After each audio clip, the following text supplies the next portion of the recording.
बंधुगण, हम सबने अनुभव किया है कि आजकल सर्वत्र विज्ञान, तकनीकी, आर्थिक विकास जैसे मुद्दों ही सुर्खियों में रहते हैं।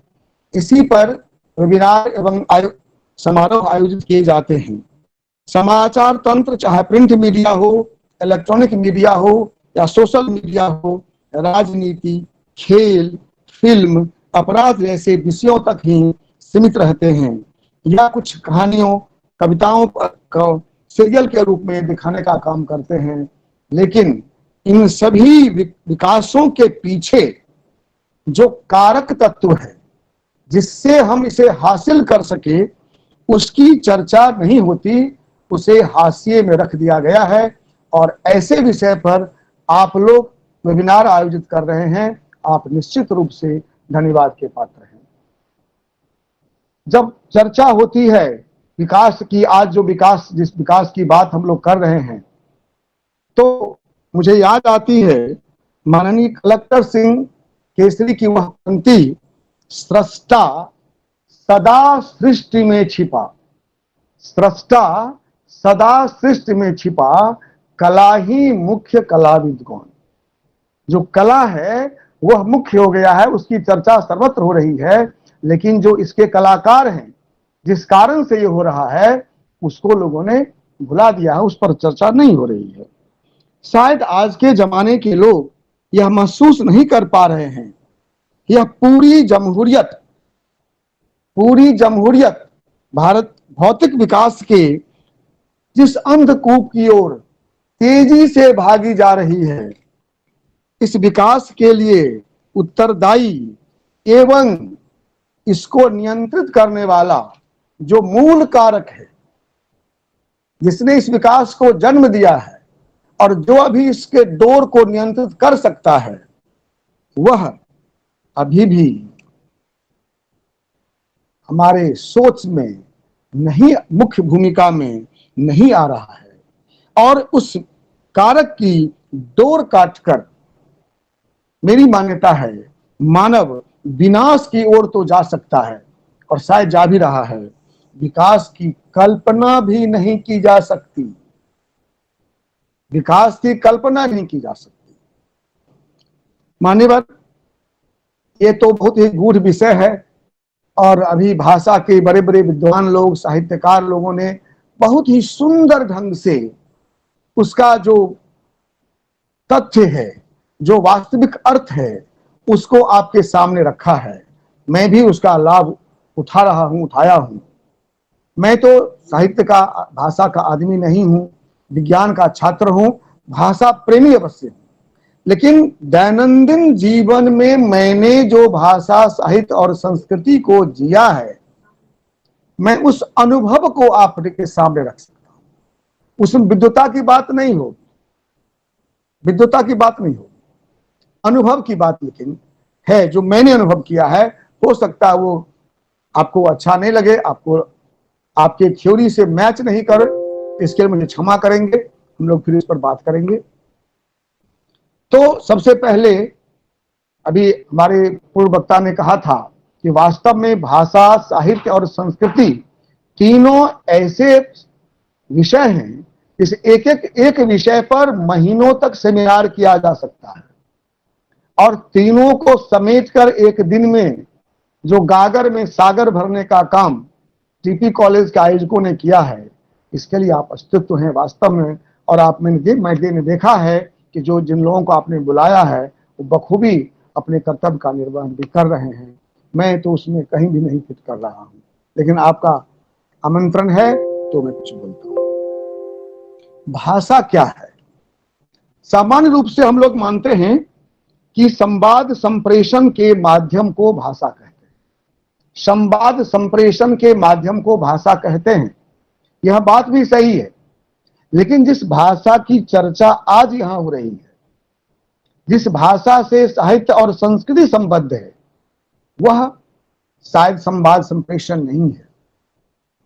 हम लोग देखते होंगे जो लोग गूंगे हैं, इशारों के द्वारा भी अपनी संवाद का संप्रेषण कर लेते हैं। हम लोग भी कई बार इशारों में बात कर लेते हैं। आजकल बॉडी लैंग्वेज की बात होती है, जानवरों की भी भाषा होती है, सबकी अपनी अपनी भाषा है। मुझे लगता है कि हम लोग जब भाषा, साहित्य, संस्कृति की बात करते हैं तो हम उस भाषा की बात करते हैं जिसको हम लोग संरचनात्मक समरूपी प्रकृति में जब देखते हैं तो मानव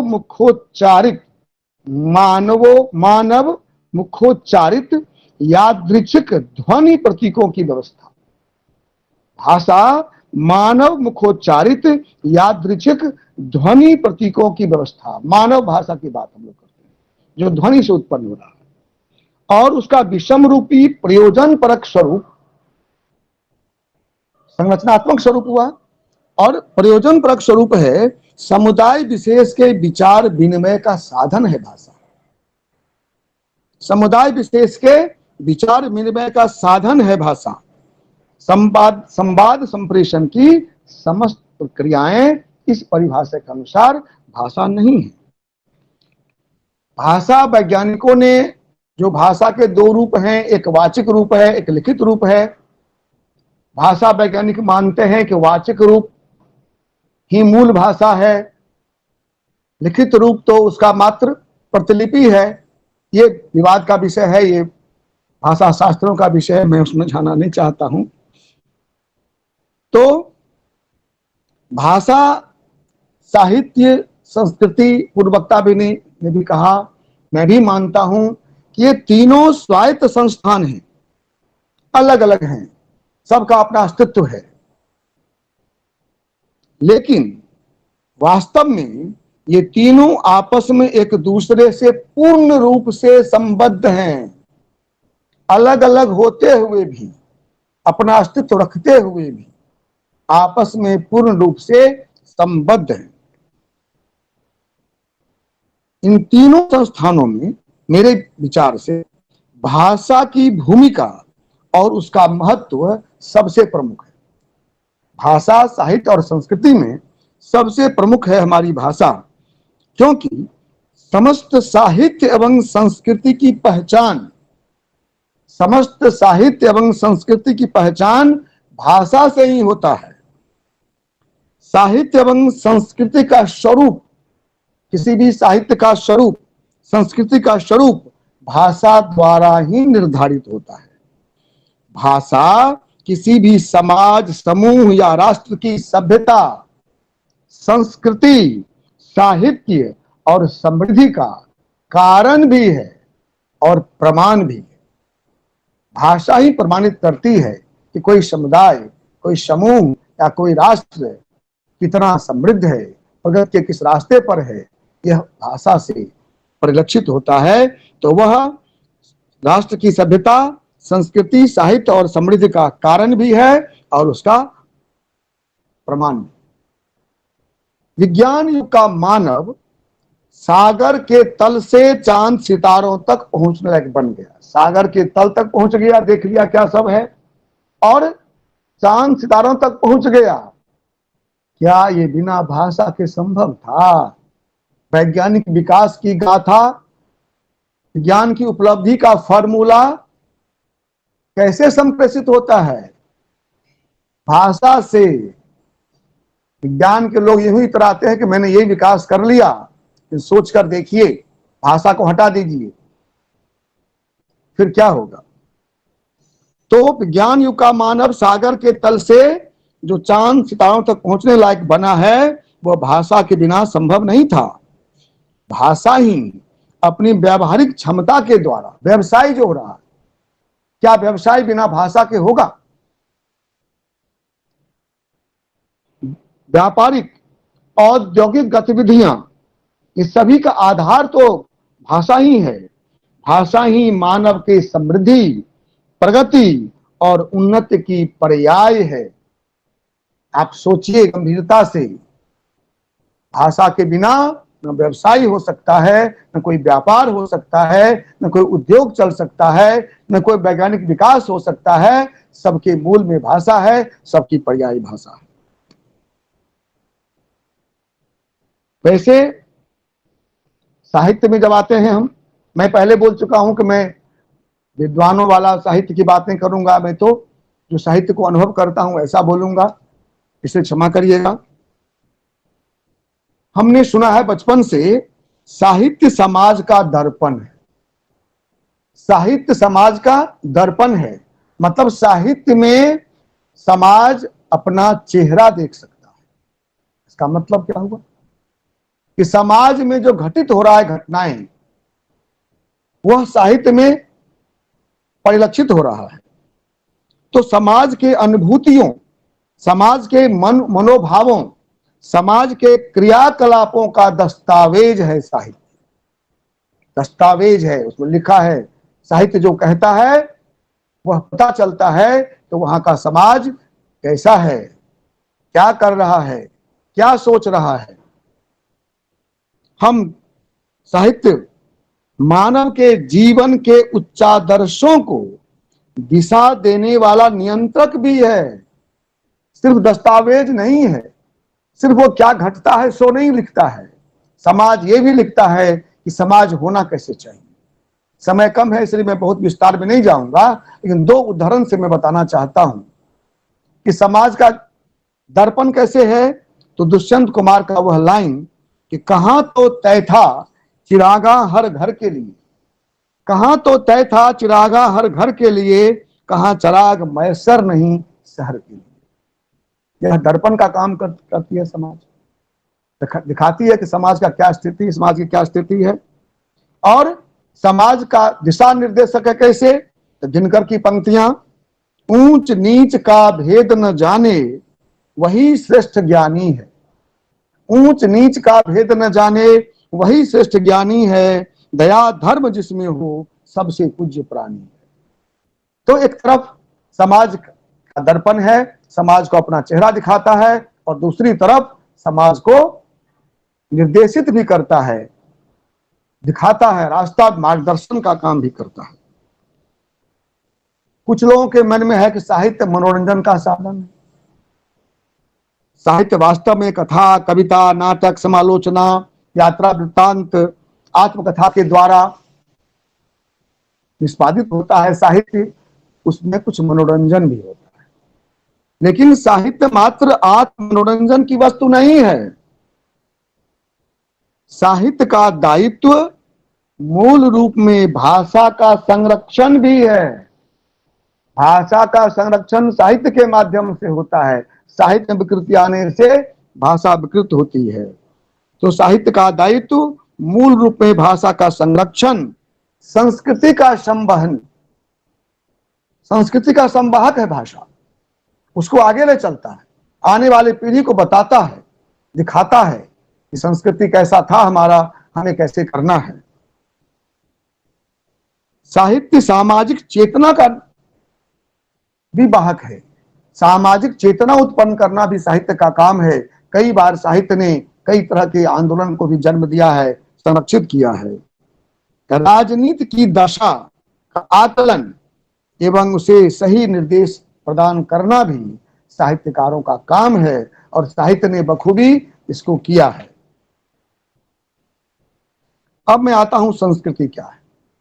संस्कृति की जो परिभाषा साहित्य के अनुसार विद्वता के रूप में है वो तो आप सुन चुके हैं। अब मेरे अनुभव के आधार पर मैं मानता हूं कि सामाजिक परंपराओं से प्राप्त संस्कार, परंपरा से जो हमें संस्कार मिला है, और व्यवहार, उसमें जो हम व्यवहार करते हैं, उस अनुरूप जो हम व्यवहार करते हैं, वही संस्कृति है। सामाजिक परंपराओं से प्राप्त संस्कार व्यवहार ही संस्कृति है। संस्कृति प्रायः उन गुणों का समुदाय है जो व्यक्तित्व को परिष्कृत और समृद्ध बनाती है, जो हमें परिष्कृत करती है। जन्म से तो सब जानवर जैसे ही होते हैं, फिर हम मानव होते हैं, मानव में श्रेष्ठ मानव बनते हैं। ये कौन सिखाता है हमें?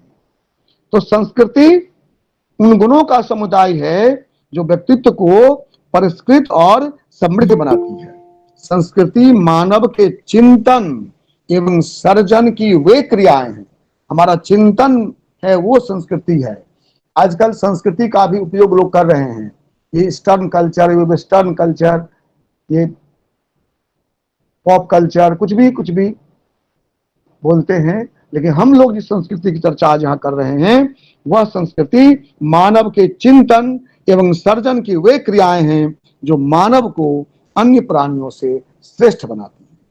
संस्कृति मानवीय श्रम, शासन तंत्र, नीति, धर्म, शास्त्र, तत्व ज्ञान, कला एवं वांग्मय द्वारा निष्पादित की जाती है। हम जिस संस्कृति को कहते हैं ये वेस्टर्न कल्चर है, जैसे हम पैंट शर्ट पहनते हैं तो कहते हैं वेस्टर्न कल्चर, ये कल्चर नहीं है, ये जीवन शैली है हमारी। कल्चर तो हमारे सोच में जो है वो कल्चर है, जीवन शैली को हम कल्चर से मिक्स नहीं कर सकते। जैसे हम एक उदाहरण के तौर पर कहना चाहेंगे, अभी चर्चा हुई, हमारे अनुज रामचंद्र सिंह ने संस्कृति की व्याख्या की, हमारे अन्य वक्ताओं ने भी कहा। हम जैसे एक उदाहरण लेते हैं भारतीय संस्कृति की, तो भारतीय संस्कृति क्या है? उसमें पहनावा ओढ़ावा, खाना पीना ये संस्कृति का अंग नहीं है, ये जीवन शैली का हिस्सा है।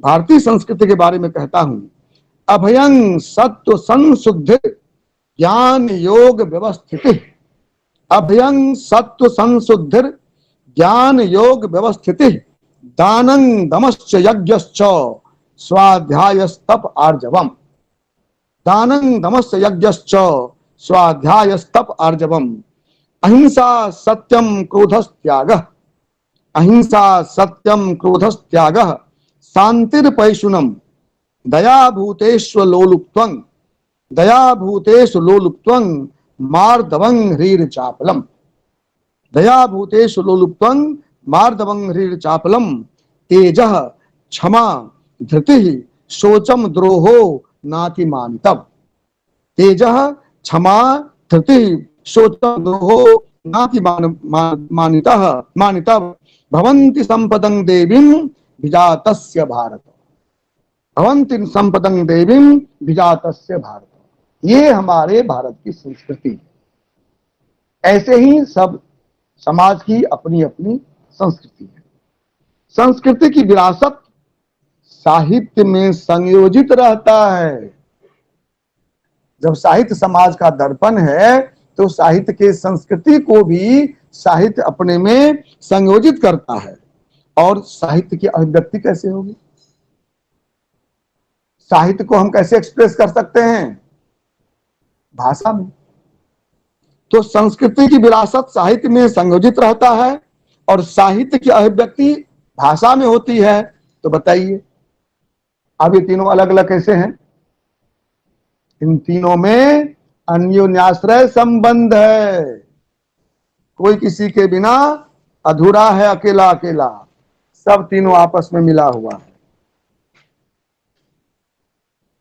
अब हम थोड़ा सा चलते हैं, वर्तमान परिस्थिति क्या है, विवेचन तो उसका होना है। भाषा क्या है, साहित्य क्या है, संस्कृति क्या है, क्या थे हम, लेकिन विवेचना होना है कि अभी स्थिति क्या है और क्या करने की जरूरत है। वेबिनार का उद्देश्य डिस्कशन होता है कि विवेचन हो कि वर्तमान दशा क्या है, दिशा क्या है और उसमें क्या किया जा सकता है। तो हम थोड़ा सा समय लेते हैं कि वर्तमान स्थिति पर कोई भी साहित्य संस्कृति से अलग नहीं रह सकता। संस्कृति के अनुरूप ही साहित्य का निर्माण होगा। जैसे हम देखते हैं आदिवासी साहित्य की बात है, दलित साहित्य की बात होती है, जो भी साहित्य की बात होती है। ऐसा क्यों होता है कि वहां के की जो संस्कृति है उसको साहित्य उद्घाटित करता है। तो कोई भी साहित्य संस्कृति से अलग नहीं रह सकता है। वर्तमान बाजारवाद ने एक नए बाजारू संस्कृति को जन्म दिया है। सब लोग महसूस करते होंगे हम अपने स्वतंत्र नहीं है, अब हम बाजारवाद के अधीन हैं। बाजारवाद ने एक नए बाजारू संस्कृति को जन्म दिया है। मानवीय संवेदनाएं कुंठित होकर कराह रही हैं। मानवीय संवेदना नए संस्कृति में नहीं है। भारतीय संस्कृति भी मुक्त बाजार व्यवस्था और उत्तर आधुनिकता की नई अवधारणा से प्रभावित हुई है। हम लोग पहले आधुनिक कहते थे, अब उत्तर आधुनिकता की बात हो रही है। और उससे हमारा संस्कृति प्रभावित हुआ है, उसको सब लोग हर दिन महसूस करते हैं। भूमंडलीकरण अब नव जागरण का प्रतीक बन गया। हर बात लोग कहते हैं ग्लोबलाइजेशन हो गया, ग्लोबलाइजेशन हो गया, ग्लोबल विलेज की बात होती है, ग्लोबल लैंग्वेज की बात होने लगी है। तो भूमंडलीकरण नव जागरण का प्रतीक बनकर रह गया। सूचना एवं संचार क्रांति ने सामाजिक टकराव को जन्म दिया है। गला काट प्रतिस्पर्धा, जीवन में चैन किसी को नहीं है। देखिए गौर से, सब लोग व्यस्त हैं, बेचैन हैं। एक बड़ी प्रतिस्पर्धा बचपन बच्चा के जन्म से ही शुरू हो जाता है और अंत तक रहता है। गला काट प्रतिस्पर्धा एवं ने सामाजिक टकराव को जन्म दिया है। पूरा संसार एक अंधे दौर में भाग ले रहा है, ले चुका है बल्कि, लेकिन अंतिम परिणाम का क्या होगा, हमें पहुंचना कहां है। आप भारतीय संस्कृति की बात करिए, उसमें परिणाम पता है, परिणाम पता है कि हम जो आचरण करेंगे उसका परिणाम हमारा क्या होगा। लेकिन अभी जो अंधे दौर चल रही है उसका अंतिम परिणाम किसी को मालूम नहीं है। सब दौड़े जा रहे हैं चले बीत के तरफ। इन बदलावों का असर साहित्य पर स्पष्ट दिखता है, दिखना ही है।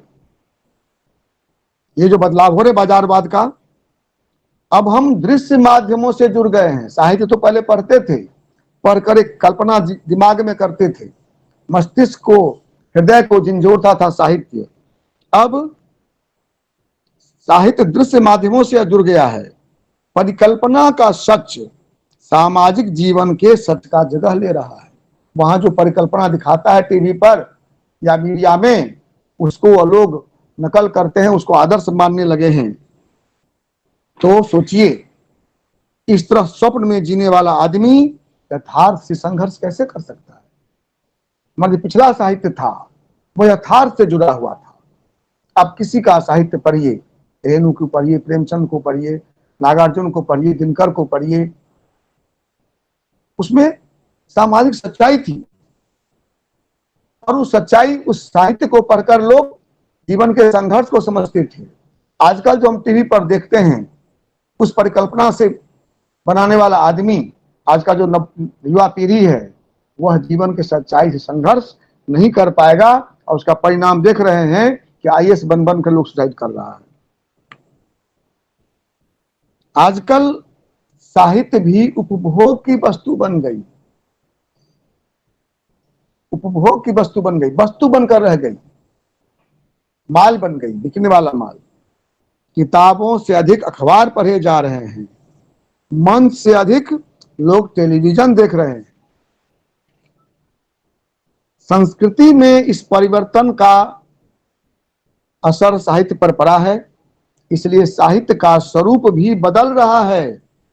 साहित्य की अभिव्यक्ति चूंकि भाषा में होती है, देखिए संस्कृति के परिवर्तन का असर साहित्य के स्वरूप को बदल रहा है। और साहित्य की अभिव्यक्ति चूंकि भाषा में होती है, इसलिए साहित्य के स्वरूप में बदलाव भाषा को प्रभावित कर रही है। सभी लोग विद्वान हैं, हमसे अधिक भाषा को जानते हैं, तो अनुभव कर रहे होंगे किस प्रकार भाषा हमारी प्रभावित हो रही है। अखबारों में देखिए ना, आज पिछला साहित्य है जो आपका भाषा शास्त्र कहता है, उसको मिलाकर देखिए। वैश्वीकरण के इस परिवेश में भाषाओं पर गहरा संकट आने लगा है। मैं अभी टाइम नहीं लूंगा आपका, लेकिन आपका पास रिकॉर्ड होगा, कई भाषाएं लुप्त हो गई, कई लुप्त प्राय हैं, और ग्लोबल लैंग्वेज की बात होने लगी है। हमारे रामचंद्र जी कह रहे थे मातृभाषा को बचाना बहुत कठिन हो रहा है।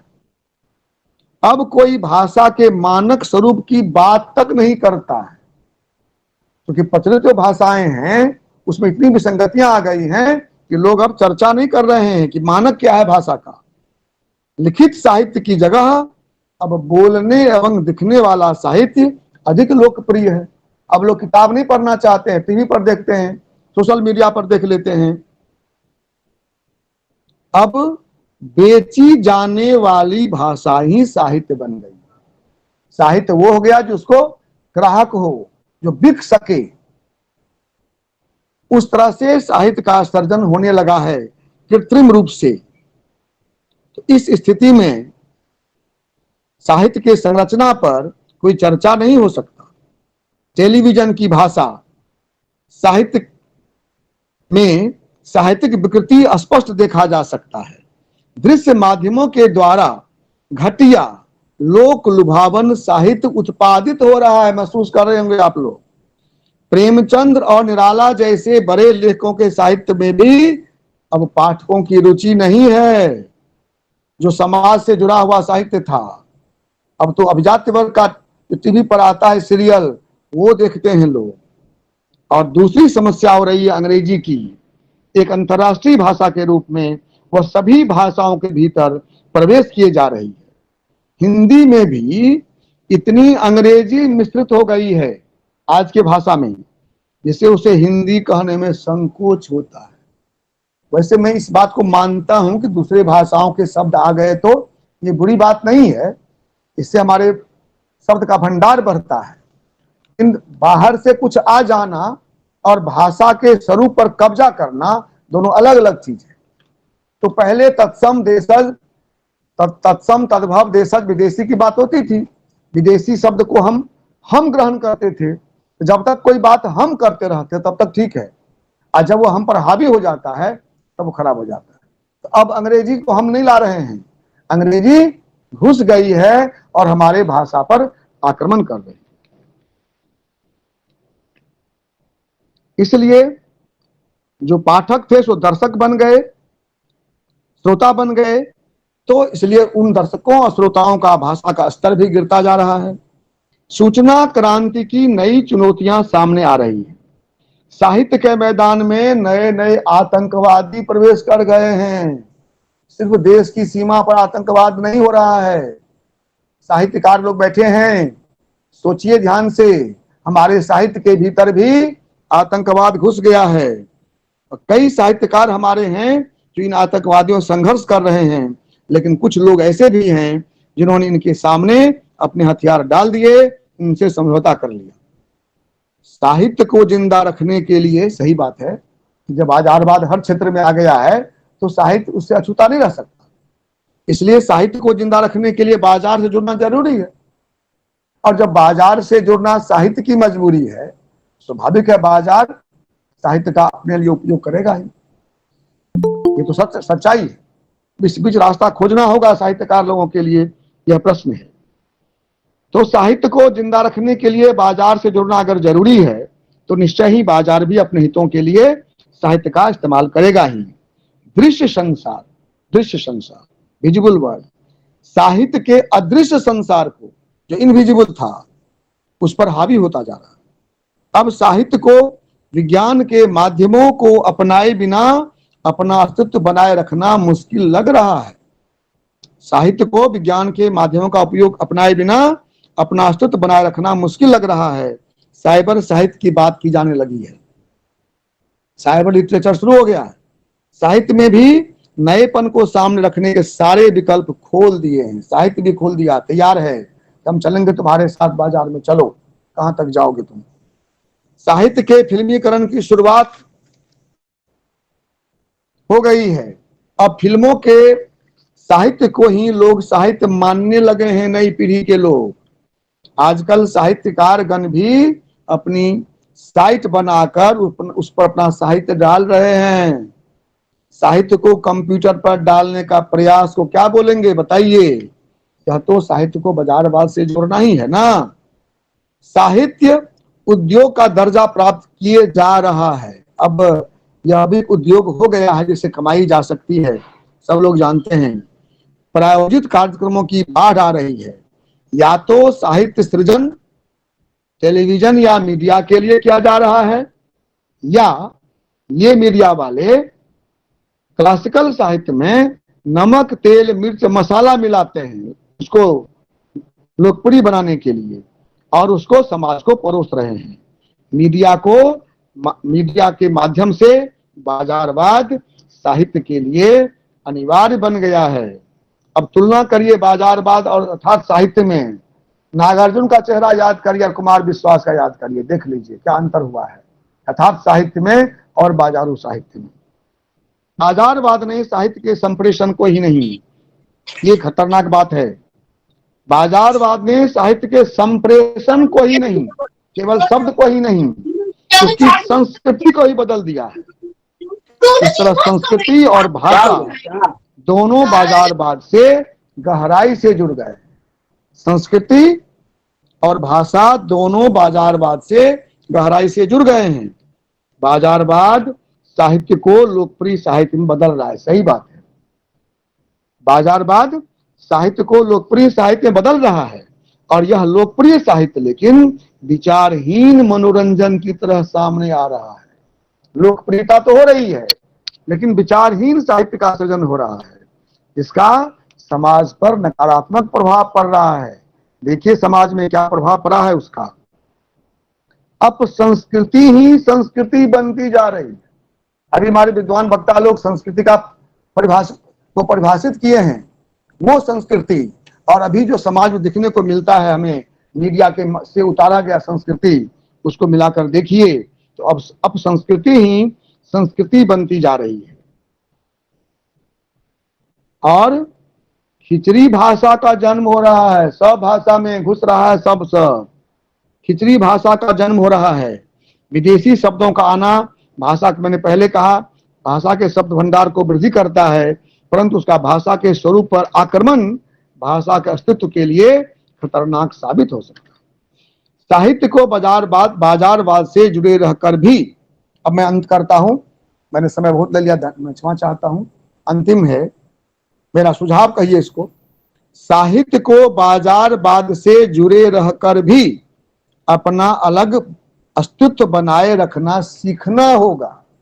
जैसे अभी लोग कह रहे हैं कि समाज को कोविड-19 के साथ जीना सीखना होगा, कोविड-19 भी रहेगा और समाज भी चलेगा, उसी तरह से मेरी मान्यता है कि बाजारवाद जब हावी हो गया समाज पर तो उससे अलग नहीं हो सकते हैं, लेकिन बाजारवाद के साथ अपना अस्तित्व बनाए रखना सीखना होगा। उसे अपने मूल्य और अपनी संस्कृति के साथ जीने की कला विकसित करनी होगी। इस बाजारवाद के भीतर अपने मूल्य और संस्कृति के साथ जीने की कला विकसित करनी होगी। उसे अपने संप्रेषण की भाषा को भी मूल रूप में सुरक्षित रखना होगा। अपने संप्रेषण की भाषा को मूल रूप में संरक्षित करना, सुरक्षित रखना होगा। साहित्य की भाषा कभी भी बाजार की भाषा नहीं होनी चाहिए।